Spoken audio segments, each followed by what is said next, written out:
అంటే జంతువుల వర్గీకరణ లక్షణాలు సేమ్ జంతువులకు సంబంధించి జంతువులు ఏంది ఎన్ని రకాలుగా వర్గీకరించుకోవద్దు, కార్డేటా నాన్ కార్డేటా లేకపోతే అకశేరుకాలు సకశేరుకాలు ఓకే స్కూల్ టెక్స్ట్ బుక్స్ ప్రకారంగా ఇలా ఎట్లా వర్గీకరించుకున్నా దీనికి సంబంధించిన వర్గీకరణ ఏంది, ఏ వర్గీకరణలో అంటే కార్డ్ డేటాలో ఏ జంతువులు ఉన్నాయి, నాన్ కార్డ్ డేటాలో ఏ జంతువులు ఉన్నాయి, వీటికి సంబంధించిన సమగ్రమైన అంశాలు తెలుసుకున్నట్లయితే మనకు సేమ్ ఇక్కడ ఇంతకుముందుకు మొక్కల దగ్గర నుంచి ఒక ప్రశ్నను ఎట్లా ఎక్స్పెక్ట్ చేసినావో ఈ జంతువుల వర్గీకరణ లక్షణాల మీద కూడా ఒక ప్రశ్నని ఖచ్చితంగా ఎక్స్పెక్ట్ చేయొచ్చు. గతంలో జరిగిన పరీక్షలు అన్నింటిలో కూడా ప్రశ్న అడిగిన సందర్భమే ఎక్కువ ఉన్నది కాబట్టి ఈ రెండు అంశాల మీద స్పెషల్ ఫోకస్ చేయాల్సిన అవసరం ఉంటుంది.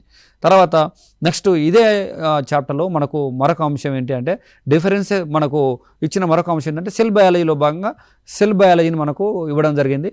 ఈ సెల్ బయాలజీలో భాగంగా difference between plant cell and Animal cell అని ఒక చాప్టర్ మనకు పొందుపరచడం జరిగింది.